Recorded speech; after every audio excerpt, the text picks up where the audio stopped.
Guys, ang topic nga akong i-share karon kabahin nining battery pack para sa power tools na po nga wala namang function. Check na ko na rin, 0 voltage, direct to the battery. So wagi siya voltage. So ang buhaton sunod is i-check ang voltage sa battery matag o group, one group of battery.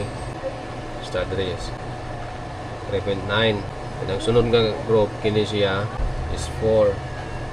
Ang sunod na pud nga group is 4. Sunod nga group, kalima nga grupo 4. May kaunom 12 means kini nga battery guba. So tanggalon ko ni siya.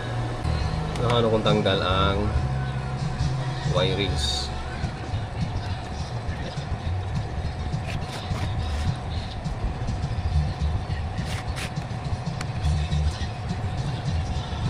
After 3 years, kini nga battery 3 years in service before sa malfunction.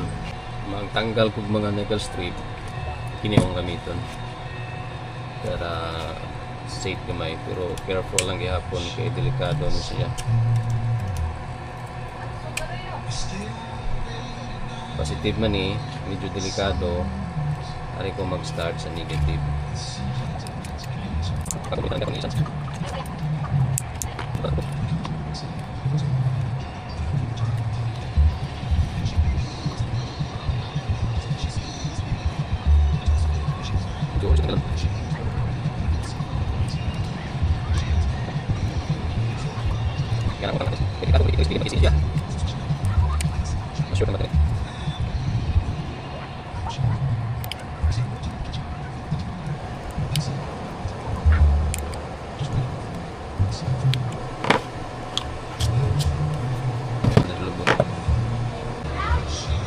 Pwede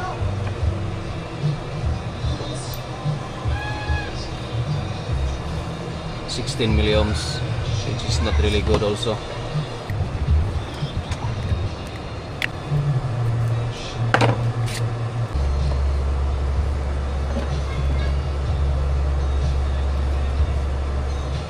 So after 3 years in the service, nitaas na ang ihang resistance, which is 15.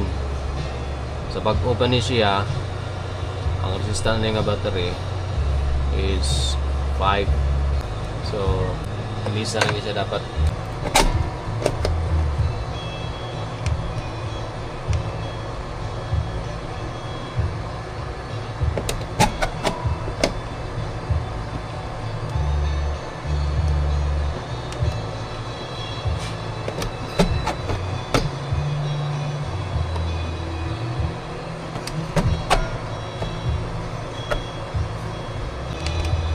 Slot 1, capacity testing.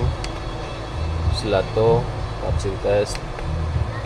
Slot 3, capacity test. Slot 4, capacity test.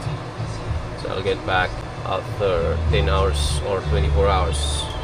After 24-hour capacity testing, our result is slot 1, capacity is 3,700, 3,900, 3,863, 3,600.